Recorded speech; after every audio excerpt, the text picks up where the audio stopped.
Dahulu kala, di jantung Pulau Sumatera, berdirilah sebuah kerajaan yang megah, Palembang Darussalam. Sungai Musi yang perkasa menjadi urat nadinya, mengalirkan kehidupan dan kekayaan. Kesinilah, berlayar dari negeri Tiongkok yang jauh, seorang saudagar muda yang jujur dan berhati mulia, bernama Tan Bun An. Kapal dagangnya yang besar membawa serta harapan dan impian.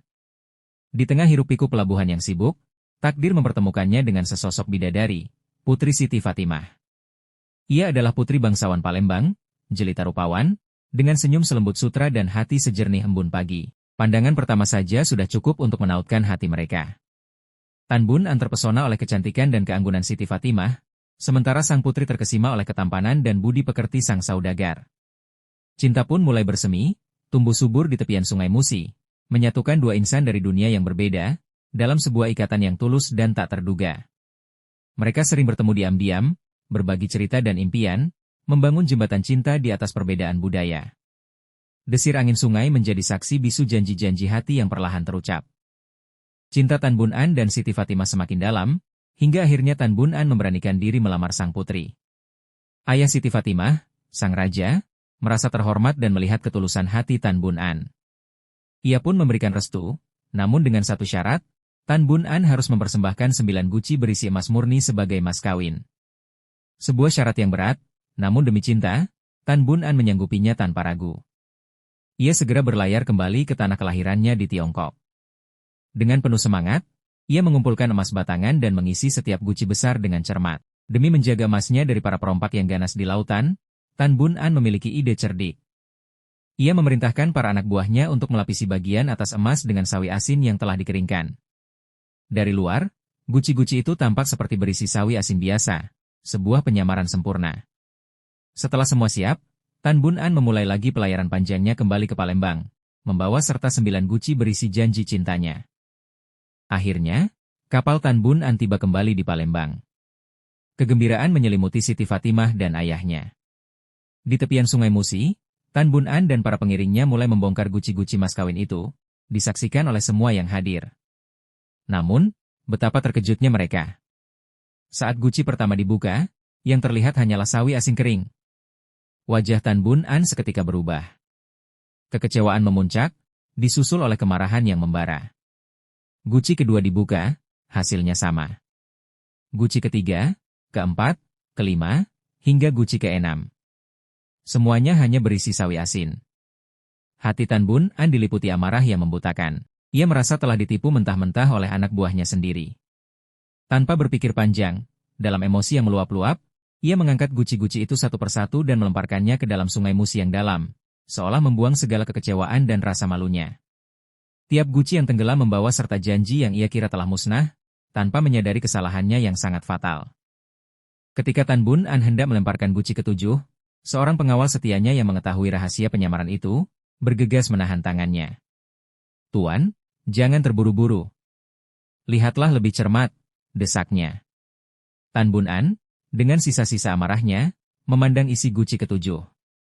Dan di sanalah, di dasar guci, terselip secarik surat yang menjelaskan bahwa emas batangan itu sengaja dilapisi sawi asin demi keamanan. Sebuah kilauan kecil emas pun terlihat di sana, membuktikan kebenaran surat itu. Seketika, penyesalan yang teramat dalam menghantam Tan Bun An. Kesalahannya begitu besar, dan kini, mas kawin serta kehormatannya telah lenyap di telan sungai. Tanpa pikir panjang, demi menebus kesalahan fatalnya, Tan Bun An segera menceburkan diri ke dalam Sungai Musi yang dalam, berharap bisa menemukan guci-guci emas yang telah ia buang. Pengawal setianya pun, tanpa ragu, ikut menyelam bersamanya, berjuang di bawah air yang gelap. Mereka menyelam lebih dalam lagi, namun waktu terus berlalu. Keduanya tak pernah muncul kembali ke permukaan. Di tepian sungai, Siti Fatimah menyaksikan seluruh tragedi itu. Hatinya hancur berkeping-keping. Cinta sejatinya, Tan Bun An, kini telah lenyap di telan Sungai Musi, tanpa jejak. Kesedihan yang tak tertahankan melanda dirinya. Air mata mengalir deras membasahi pipinya yang cantik. Dalam keputusasaan yang mendalam, namun dengan cinta yang begitu besar dan setia, Siti Fatimah membuat keputusan yang paling tragis. Ia tak sanggup hidup tanpa kekasihnya. Dengan langkah mantap yang dipenuhi tekad, ia melangkah ke tepian sungai, dan tanpa ragu, menceburkan diri ke dalam Sungai Musi. Tubuhnya yang anggun langsung ditelan kegelapan air yang bergejolak, menyusul sang kekasih ke alam yang tak terlihat. Siti Fatimah pun akhirnya tewas tenggelam, memilih bersatu dengan Tan Bun An dalam keabadian. Namun, tak lama setelah ketiga jiwa itu menghilang ke dasar sungai, sebuah keajaiban mulai terwujud. Perlahan tapi pasti, di lokasi tempat mereka tenggelam, sebuah gundukan tanah mulai muncul. Kecil, lalu semakin membesar. Keajaiban itu terus berlanjut.